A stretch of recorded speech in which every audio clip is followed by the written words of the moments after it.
ధర్మం ఎంత సూక్ష్మంగా ఉంటుంది, కర్మఫలం ఎలా అనుభవించాల్సి వస్తుందంటే కుంతి ఉదాహరణ.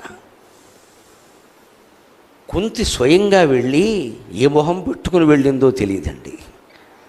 దయా దాక్షిణ్యం లేకుండా తనకి వివాహం కాదేమో, రాజరికంలో బయటపడిపోతుందేమో, 10 మందిలో అల్లరైపోతానేమో అని పుట్టిన బిడ్డని, ఇంకా కళ్ళు తెరవని బిడ్డని పాలు కావాలమ్మా అని అడగడం కూడా చేతకాని బిడ్డను నీటిపాలు చేసింది ఈ తల్లి. ఆవిడికి భగవంతుడు ఎంత కర్మ పెట్టాడు అంటే, నువ్వు పుట్టిన బిడ్డని ఏం ఆలోచించకుండా గంగపాలు చేసావు కదా, ఆ బిడ్డ దగ్గరికి వెళ్ళి నా 5 కొడుకుల్ని బతికించమని యాచించు అని రాశాడమ్మా. కర్మ అంటే అలా ఉంటుందమ్మా. కర్ణరాయుభారంలో జరిగిందా లేదా? మనకి జరగదా? గ్రహస్థితి ఎంత విచిత్రంగా ఉంటుంది మనం గ్రహించం. కానీ ఎప్పుడో పాండవులు కూడా పుట్టన ముందు సూర్యవరప్రసాదం వల్ల కర్ణుడు పుడితే ఆలోచించకుండా దాసేది నేను పెంచుతానని చెప్పిందమ్మా. వద్దు, నువ్వు పెంచినా సరే బయటపడుతుందని ఇచ్చేసింది. ఇక్కడ దాసి ఉంది, ఆవిడ పెంచుతానని చెప్పింది. వద్దు, ఎలాగైనా బయటపడుతుంది, బతకనివ్వరు మా రాజవంశాలు ఇవన్నీ. మళ్ళీ పరువు హత్య అంటాడు అవడం, అంతకంటే ఉంటుంది అని ఏదో పెట్టి కొట్టుకొస్తుంటే అందులో బారేశారు. ఆ పెట్టెవడో తీశాడు కాబట్టి సరిపోయింది. తీకపోతే బాధ్యత లేదా? మంత్రజపం చేసేటప్పుడు తెలియదా దేవతలు వస్తారని? వచ్చారు, కన్నావు, అవేవో పొరపాటు కావచ్చు. ఎలా వదిలేస్తావయ్యా? అవసరమైతే ఆ పెళ్లి మానేయాలి, ఆ వంశం మానేయాలి, నా బిడ్డ సూర్యవర ప్రసాదం అని బహిరంగంగా ప్రకటించాలి. ఏదో మానవులతో సంబంధాలు పెట్టుకుని కన్నవాళ్ళనే ప్రకటిస్తారే, దేవతా సంబంధాన్ని ప్రకటించడానికి మొహమాట పడవలసిన పని ఉందండి. తన పరువు కోసం మొహమాట పడింది. అందుకే కుంతికి భగవంతుడు ఎటువంటి గతి కల్పించాడంటే, కృష్ణుడు ఏమీ ఎరగనట్టుగా వచ్చి, అత్త నేను ప్రయత్నం చేశాను, కర్ణుడు లొంగలేదు, నువ్వు వెళ్ళి అన్నాడు. ఎందుకంటే ఆయనకి చేతకాక కాదమ్మా, ఆవిడ వెళ్ళినా పని జరగదని తెలుసు. ఈ కర్మ ఈవిడ అనుభవించాల్సిందే, తప్పదు. కర్ణుడు ఏం నేరం చేశాడని వదిలేస్తారండి పుట్టిన బిడ్డని? పెద్దయ్యాక దుర్యోధనుడితో స్నేహం చేశాక ఆయన దుర్యోధనుడిని సమర్థించడం తప్పు కావచ్చు, వస్త్రాపహరణం జరుగుతుంటే వ్యభిచారి అయిన ద్రౌపదిని నిందించవచ్చు, అవన్నీ తప్పులే కావచ్చు. కానీ పుట్టిన పసిబిడ్డ ఏ నేరమో చేయలేదే. పిల్లలు లేనివాళ్ళు లేరు అని చచ్చిపోతుంటే ఉన్నవాడిని సహజ కవచ కుండలాలతో పుట్టిన వాడిని బంగారు కొండ అంటామే. మన పిల్లాడు ఎంత దరిద్రంగా ఉన్నా బంగారు కొండ అంటామే. కర్ణుడు నిజంగా బంగారు కొండ అండి. బంగారపు కవచమా, బంగారపు కుండలాల అలాంటి బిడ్డను వదిలేస్తారా? లోకాన్ని ఎదిరించి ఆయన పెంచుకోవాలి తప్ప. ఈరోజు భాషలో చెప్పాలంటే ఇష్టం వచ్చిన భోగాలు అనుభవించేటప్పుడు ఏ మాట లేదా, దాని ఫలితాన్ని మాత్రం మనం తోసి పారేస్తామా? భగవంతుడు ఊరుకుంటాడు. కుష్ఠుడే స్వయంగా కుంతి దగ్గరికి వెళ్ళి, అత్త ఎందుకు అడుగుతున్నాను ఆలోచించు, నువ్వు వెళ్ళు, నేను చెప్పాను. అయ్యా నువ్వు చెబితేనే విన్నవాడు నేను చెబితే వింటాడా అంటే, లేదు, ఒక ప్రయత్నం చేయి. ప్రయత్నం లోపం ఉండకూడదు, ప్రయత్నం ఫలించకపోతే మనం బాధపడకూడదు, ప్రయత్నమే చెయ్యకపోతే బాధపడాలి. అందుకే వెళ్ళమంటే కుంతీదేవి ఏమైందంటే, గొట్టుముక్కల రామకృష్ణ గారని కాకినాడ దగ్గర పెద్దాళ్ళలో ఉండేవాడు, మహానుభావుడు, గొప్ప అవధాని. ఆయన కుంతి మీద గొప్ప కావ్యం రాశాడు, కుంతి మనోవేదనలన్నీ కూడా. ఆయన అంటాడు, కృష్ణ నాకిది యోగమా శిక్ష నాకు వేస్తున్నదంటే ఒక నవ్వు నవ్వాడు కృష్ణ పరమాత్మ. రాముడు అయితే స్పష్టంగా చెబుతాడు, కృష్ణుడు నవ్వుతాడు అంతే, అందులో 100 అర్థాలు ఉంటాయి.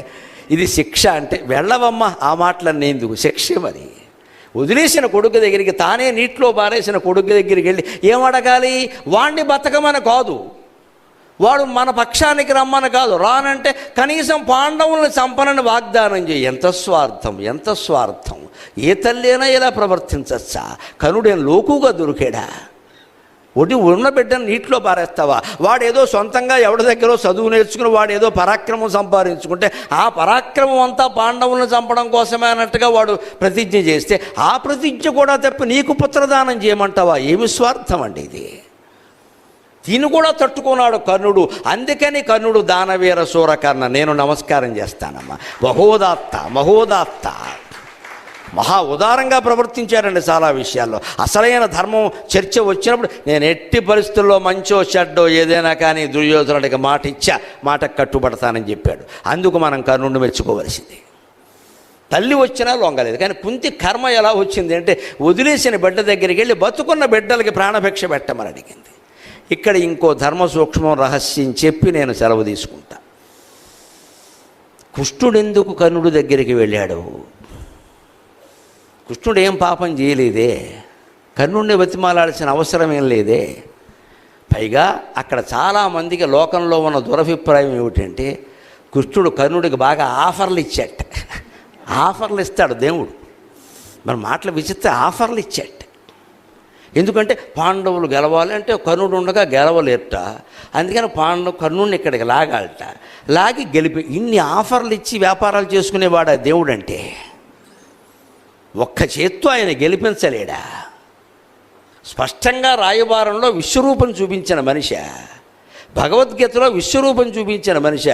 మట్టి తిన్నావుట కదరా అన్నయ్య చెబుతున్నాడంటే తల్లికి విశ్వరూపం చూపించిన మనిషి. దుర్యోధనుడికి కర్ణుడికి విశ్వరూపం చూపించలేడండి. అమాయకత్వపు మాటలు ఇవన్నీ. కర్ణరాయబారానికి కృష్ణుడు వెళ్ళడంలో ఒకే ఒక్క కారణం లోపల ఉందమ్మా. కర్ణుడు గనక యువతల పక్షానికి వస్తే దుర్యోధనుడు యుద్ధం చెయ్యడు. అది కృష్ణుని యొక్క సంకల్పం. కృష్ణ పరమాత్మను తప్పుపట్టవలసిన అవసరమే లేదు. అక్కడ భగవంతుడు ఎప్పుడూ తప్పు చేయడు. ఆయన వ్యూహం, ఆయన ఆలోచన ఎప్పుడు జరుగుతుందో జరగదో. కర్ణుడు యువతలకి లాగేస్తే యుద్ధం ఆగిపోతుంది. 20 లక్షల మంది ఎందుకు చచ్చిపోవాలి? అంత యుద్ధం ఎందుకు జరిగిందండి? అంత అవసరం ఏమిటండి? ఈ యుద్ధాన్ని ఆపడానికి పరమాత్మ చిత్తశుద్ధిగా ప్రయత్నం చేశాడు. శాంతి కాముకుడు ఎవరైనా ఉంటే శ్రీకృష్ణ పరమాత్మ మాత్రమే. అపార్థం చేసుకోకుండా దయచేసి. నోబెల్ శాంతి బహుమతి మొట్టమొదటి బహుమతి కృష్ణ పరమాత్మకి ఇవ్వాలి. ఆయన యుద్ధప్రియుడు అంటారు. పైగా వీళ్ళందరినీ చంపడం కోసం ఆయన అవతరించాడు. చంపడం కోసం భగవంతుడు పుట్టడం ఏంటండి? అర్థం లేని మాట. ధర్మాన్ని రక్షించాలి, అధర్మాన్ని శిక్షించాలంటే యుద్ధం తప్పదు కాబట్టి చేశాడు. కానీ మనుషులను చంపడం కోసం దేవుడు పుడతాడా? మనుషులను పుట్టించింది ఆయనే కదా, చంపుకుంటాడా? అదేం మాట? తెలియకుండా మాట్లాడాలి ఇవన్నీ. మూల గ్రంథం చదివితే కృష్ణ పరమాత్మ హృదయం అర్థమై ఏడుస్తామమ్మా. నేను రోజు సంధ్యావందనం కంటే ఎక్కువగా కృష్ణ పరమాత్మ ఫోటో ఉంది, పద్యం ఎందుకు పాడతానంటే ఎంత ప్రేమికుడివి, ఎంత ప్రేమికుడివి, నిన్ను లోకమెంత అపార్థం చేసుకుందయ్యా. నా గొంతు బాగున్నంత వరకు నీ గురించి నేను ప్రకటిస్తానయ్యా అని చెప్పాను నేను. అలాంటి కృష్ణుడు యుద్ధం ఎందుకు చేయిస్తారండి? కర్ణుని ఇక్కడికి రాగడంలో ఆయన ఉద్దేశం ఏమిటంటే యుద్ధం ఆగిపోతుంది అనడానికి ప్రమాణం ఏమిటంటే కర్ణుడు చనిపోగానే ఆగిపోయింది నిజంగానే. 17వ రోజు యుద్ధంలో కర్ణుడు చనిపోగానే 18వ రోజు శల్యుడిని పిలిచి పట్టాభిషేకం ఎందుకు చేశాడో తెలుసా? అది అనవసరపు మాట. శల్యుడు గెలుస్తాడా? దాని గురించే ఒక మాట ఉంది.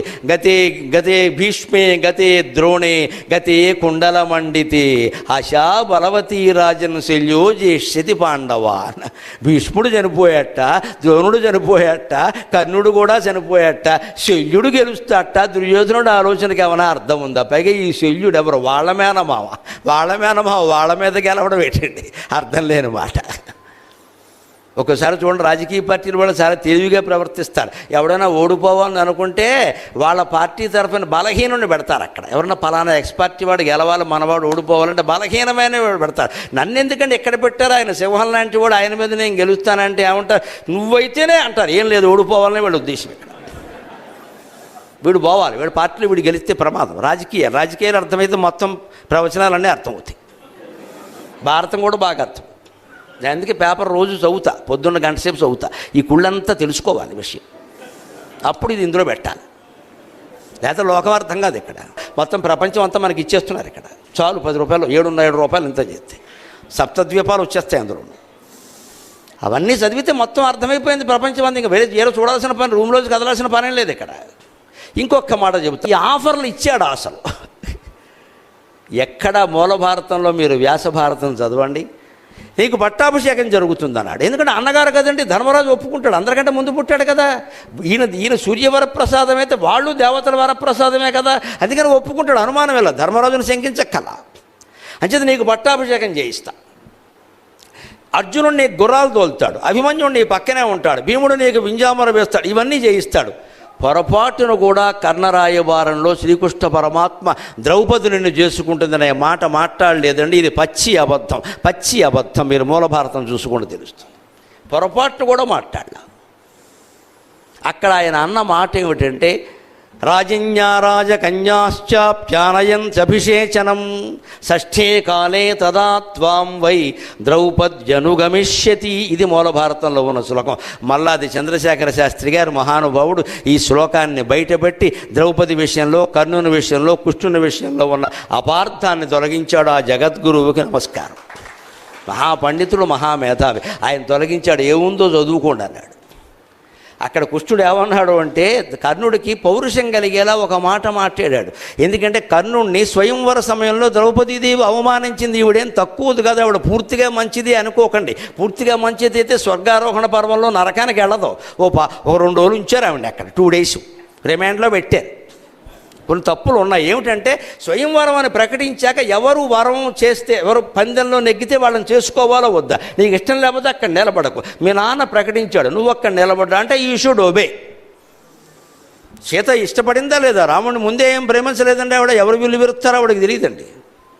ద్రౌపది ఏం చేసిందంటే, తండ్రి గారు అక్కడ మత్స్యయంత్రం అని ప్రకటిస్తే వేదిక మీద నిలబడింది. తండ్రి యొద్ద నిలుచున్నది ద్రౌపది, ముద్దుల పెండ్లి కూతురైన కరుణశ్రీ గారు రాసినట్టే నిలబడింది. కానీ దుర్యోధనుడు వచ్చాడు, కొట్టలేకపోయాడు, మాట్లాడలేదు.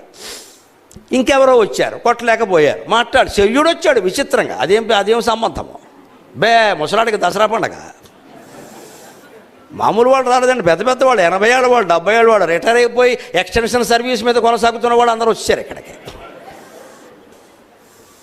అవన్నీ చూసింది ఆవిడేం అనలా. కర్ణుడు లేచాడు, మత్స్యయంత్ర భేదనం కోసం వచ్చాడు. ఆశ్చర్యకరంగా, నువ్వు చేసినా సరే నేను నిన్ను పెళ్లి చేసుకోనేదండి, నన్ను మన్నింతురుగాక, కులాన్నే అవమానించిందండి. ద్రౌపది మరీ మంచిది ఏం కాదండి, కొంతవరకు మంచిదంతే. ఆవిడ అహంకారాలు ఆవిడకున్నాయి. నువ్వు సూత కులంలో పుట్టావు కాబట్టి నువ్వు చేసినా నేను చేసుకోను. ఈ హక్కు ఈవిడికి ఎవరికి ఇచ్చారండి? నువ్వు ఎందుకు నిలబడ్డావు అక్కడ? పందెం అంటే పందెమే, మళ్ళీ ఇక్కడ షరతులు పెడతావేటి? మంటెత్తిపోదా కర్ణుడికి. నా కులాన్ని బట్టి నేను పౌరుషం ఉన్నా సరే, పరాక్రమం ఉన్నా సరే నన్ను చేసుకోరా. ఇంత అవమానమా? ఆ కులంలో పుట్టిన నా తప్ప? ఇవాళ కులాల పేరు మీద అవమానం జరుగుతుంటే వాళ్ళు బలహీన వర్గాల వాళ్ళు ఏ బాధపడుతున్నారో ఆ బాధని కర్ణుడు పాత్ర రూపంలో భారతం వ్యక్తం చేసింది. భారతీయ సంస్కృతికి నమస్కారం. ఎవ్వరికి అవమానం, ఎవరి బాధ అయినా మనం అర్థం చేసుకోవాల్సింది. కులం పేరు మీద ఎలా తిడతామమ్మా? వాడు గుణం పేరు మీద అనండి, నువ్వు అబద్ధాలు ఆడుతున్నావు అనండి, నువ్వు మోసకారివి అనండి, ఫలానా కులంలో పుట్టావని ఎలా తిడతావు? వాడు ఏమైనా అప్లికేషన్ పెట్టుకుని పుట్టాడు? నాకు అర్థం కాదు. ఈ మాట నోటమ్మట రాకూడదని ఇవాళ సమాజంలో ఘర్షణలకు అదే కారణం. దానికి భారతం సమాధానం చెప్పింది.